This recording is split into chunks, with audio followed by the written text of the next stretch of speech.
calling it. Go for it. So what does this leave open now for AP Bren in response? Brody or Bruno, actually, as their choices of the marksman. I think that they're gonna keep this Ruby in a flex role in a way that you don't want to reveal where it is by picking up EXP. Well, we did say CC, and they did pick up CC. Oh man, Louis as well as Lilia looks really good for Echo. Leaving it up until the very end. They're actually trying to keep their goal lane options open here. And maybe they can adjust that depending on what Echo picks. Yeah. So the best thing about Lilia is that you burst through, or the Faramis ultimate, like the shield, so you get AoE damage. And then the Valentina just comes through, and it's like a Oh, classic, of like course, of course. Of course. classic Valentina. It's and actually Faramis. pretty good. It's actually pretty good, and a pretty good option. Could go that way. I'm thinking about maybe Dyreth actually for Echo. Oh, they go There it Lapu. is. And it will soon be your burial Yep. ground. I get one a day. Yeah. One a day. One a day. That's your one. That's my goal. Yeah. Personal goal. And so they locked in. What's the last pick here? Options for AP Bren. Okay. So you're looking at probably Brody, but because there is the Faramis Netherrealm that can be copied, maybe you just go back to the Claude.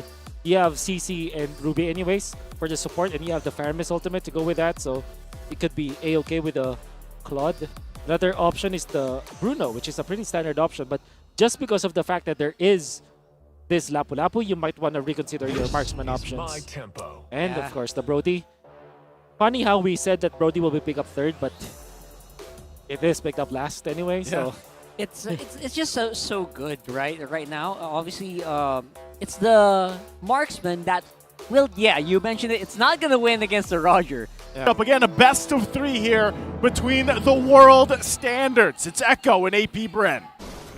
And Lapu Lapu is honestly, I'm a little surprised about the Lapu Lapu showing up. Were you guys not like a little bit rattled? Like, what's the reasoning behind All this? right.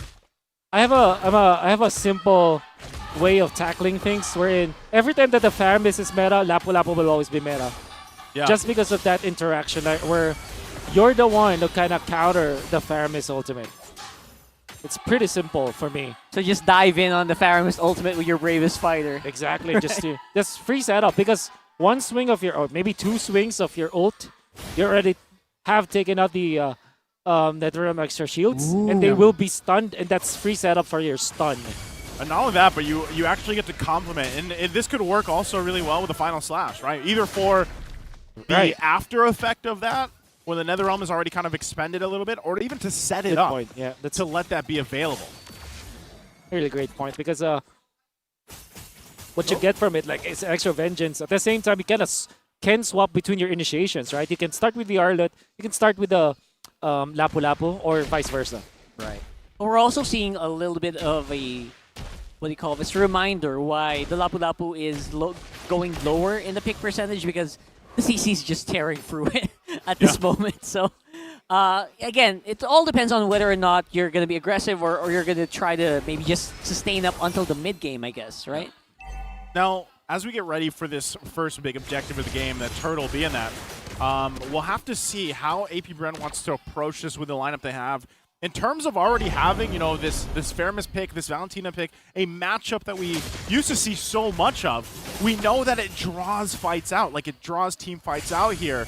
And I'm wondering if it'll be a little bit different now that, you know, for example, we have that Roger playing a part of this lineup here. Do we have some burst potential? Uh-oh, JP. Yeah, if you're talking about burst right now, JP is absorbing the brunt of it, as AP Bren are getting ready to position themselves, try to take this turtle. Obviously, both marksmen are not present here. Flaptease is quite low, though. I think he still has the Vengeance, as he does.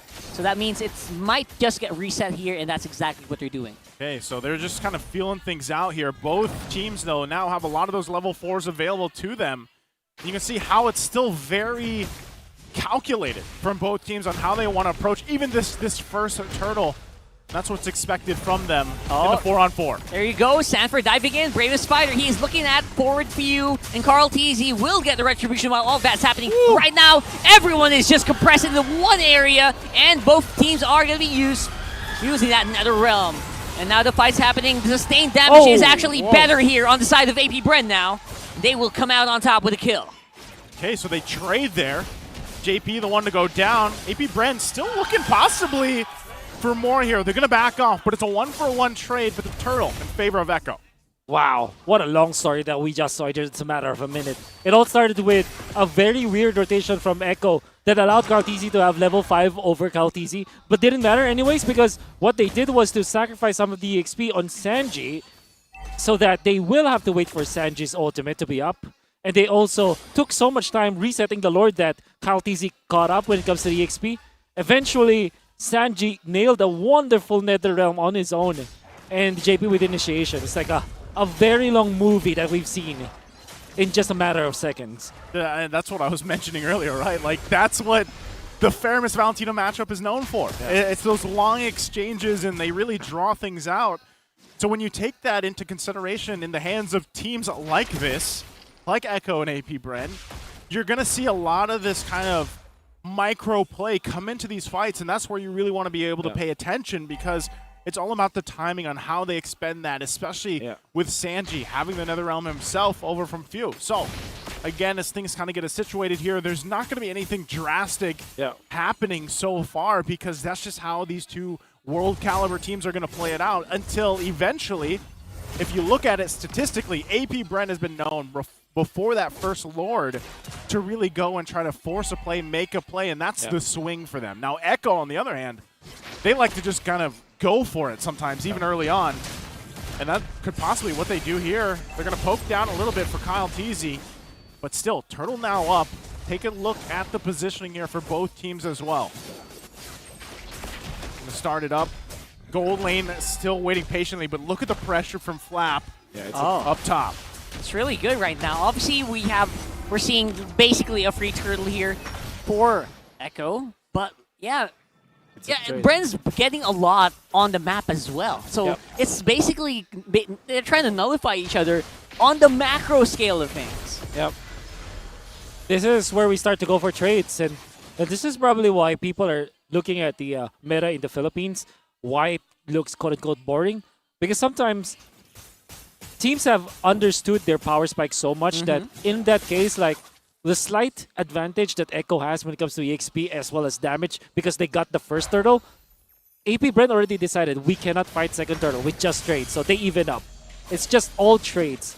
That's part of the reason why teams or why viewers look at the Philippines and say it's boring. It's because of the better understanding of the macro game that you just trade off. That's true. Yeah, well, that's what I was saying. It's really a disciplined approach as a region as a whole, right? It is. Right. Now, if you're a viewer and you're watching some of the other regions, it's fun to watch all these clashes here and there. It gets a little messy, and you're like, oh, that was exciting.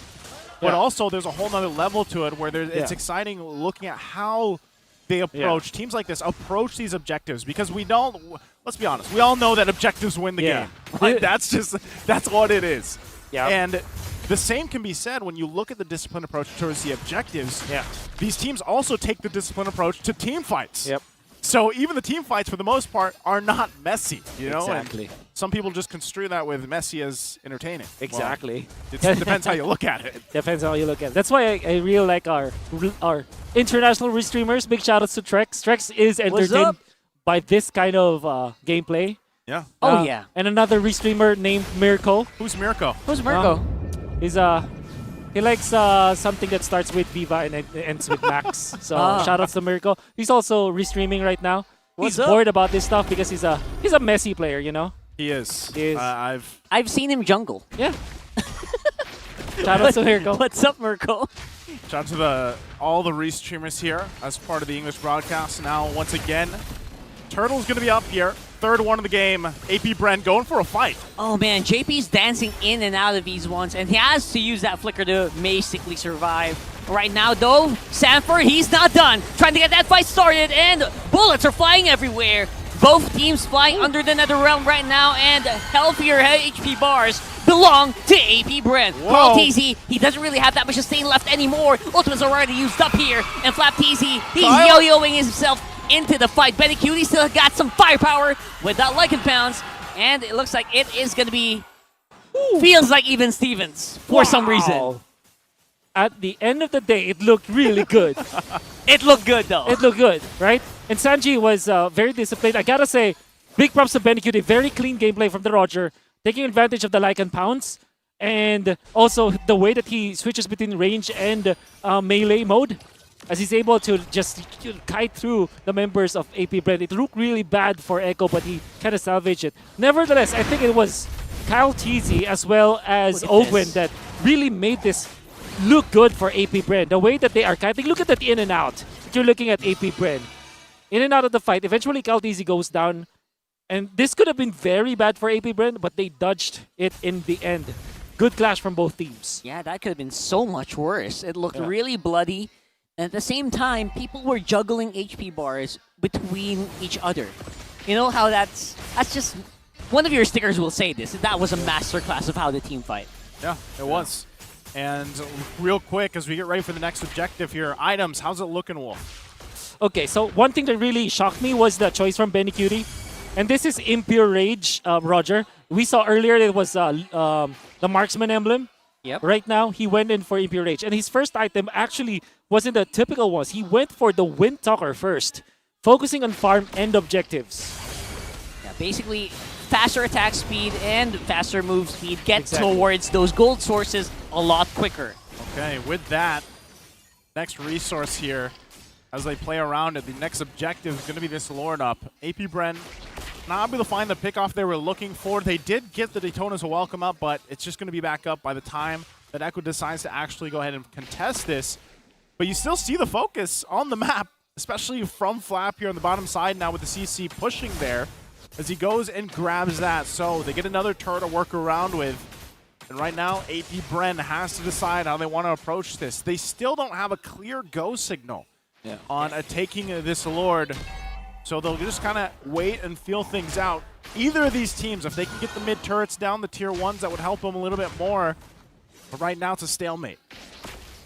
Yeah, obviously, the CC really does command that you look at the map, or else you will lose a big chunk of these Owen? turrets. Right now, though, we're seeing a Flicker already used up. Sanji already used up a lot of what he has in the barrel. It's still going to be happening here. Fight erupting, and few already going to be taken out. Flicker's grab. used by Sanford. Nice dodge here. Tries sidestep, and Vengeance on the CC means that it will be a disengage for AP Bren. It looked really bad for Echo, but they came out on top.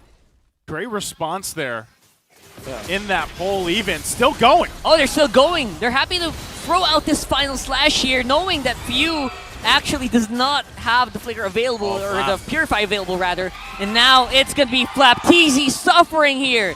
The sustained damage here from Echo is just, it's really hard to stomach. And of course, they're not done. Sanji with a re-engage as well. The final slash is already back up, and they are taking bodies right now. Kyle TZ looking for someone to hit with the Appraiser's Wrath, but no one's home. Marco, okay, he's going to survive, but holy moly, Echo comes out swinging, getting multiple members of AP Bren, and that's their go signal now for this Lord. Yeah. AP Bren just bit off more than they can chew. Few was already tagging so much, and even after he pops his ultimate, Flap TZ went in for the fight. He smelled blood, and he went for it. He got baited by the bubble of Echo. And then eventually, you can see Sanji just toying with death. We're gonna see it. Look at this. Look at how composed he is. He goes back even with a sliver of health, knowing that he can take out Ogwin. And what a final slash coming out from JP. Eventually followed up by Carl TZ. They're wonderful out there. And now, they stop the Appraiser's Wrath that could have been disastrous for them. And with just one clash, Echo is bona fide the leader of this game. And you know what? Most people on Sanji's position right there, with 1 HP and one of the torn apart memories going for your Exactly. face, you would back off completely. Exactly. But no, he went forward. That was beautiful to watch. That's just the confidence that the former world champions will have here. Again, going against the current world champions. So right now, AP Bren going to deal with this Lord. Should make quick work of it. The big question is how much space advantage does Echo get out of this play? And we'll see that in just a bit as they make their way for the resources here of AP Bren. And really, it kind of comes to the question. Hold on, they go pull. Okay. There you go. Nice pullback here for AP Bren. That will net them a Sanford kill. Sanji forcing a Flicker out as well. Ooh, you already have Conceal used up. So both teams are really expecting a lot of resources just to stay alive, basically. And there's so many tools here for both teams to kind of initiate, peel, or just bait things out. Sorry. Highlight, is this boring? That Is this caught me boring? by surprise. Let us Is know. this boring, guys? Oh, look no! at this! Oh, they got separated by a mountain there. But the CC ult still pretty much going to be useful here, keeping them together. 3v5, still no problem here for Echo as they go straight into the heart of the AP Bren line Whoa. And JP not going to have my enough skills to God. sustain anymore. It is a massacre of damage coming in from the Bees. Benny's back. But right Oh. now, AP Bren gonna keep running it down mid, pushing down this mid lane, possibly to get a tier 2 turret. They've got the numbers. Do they want more here? Oh my god. AP Bren still pushing the pressure in the mid. Oh, what a pull. Yeah. Oh, Sanford? This looks really bad here. Even the torn apart memory available. Oh my goodness. I don't know what you noticed, Wolf, but you were just going insane. Wolf 100. is breathing because he's so bored. Are you bored, Wolf? Are you bored? Are you not entertained? Are you Are saying you wow? not entertained, everyone? Yeah, man. I may not have my wisdom teeth anymore, but I can't hold this anymore. Because FlapTZ lost the fight for AP Bren in the previous team fight. Like if you basically lost the Lord for Echo. Yeah. I mean for AP Bren. And gave it to Echo. But then in the last fight, you saw how well he managed to zone out the members of Echo. So basically he zoned out 2 members because of his ultimate. And that allowed AP Bren to isolate KarlTZ. And then, because of the pool that you get from Few, KarlTZ doesn't have any of his teammates anymore because they were zoned out by FlapTZ. And that was a beautiful, I don't know actually if FlapTZ meant for that ultimate to go that way where there's a mound that separates 2 members of Echo and they're practically stunned, both of them, because they cannot move away from Can't each other. move. I don't know if that was intended, but that was the result. They zoned out KarlTZ because of that, isolated KarlTZ, which meant that AP Bren took 3, and now they have gotten the lead back again. Well, with that, lead or not, AP Bren going to go ahead and start up this Lord to take it on their side here, but KarlTZ has the information he needs as well. Big item pickup for Super Marco. Sanchi doesn't have an ultimate yet. He's got to hold on and find the right one here, but take a look at the positioning. Lord's going to go through this phase for a while until they punch it in. Ogwin, though. Yep, nice pullback there. KarlTZ going to be using up the CC immunity of the Barretts. Just try to stay alive, but look at that. Sanji's going to be the one who's caught here by the yo-yo blitz of FlapTZ. I think he still has the curry call available, already used it up, making sure that Echo can't get out of this fight anymore.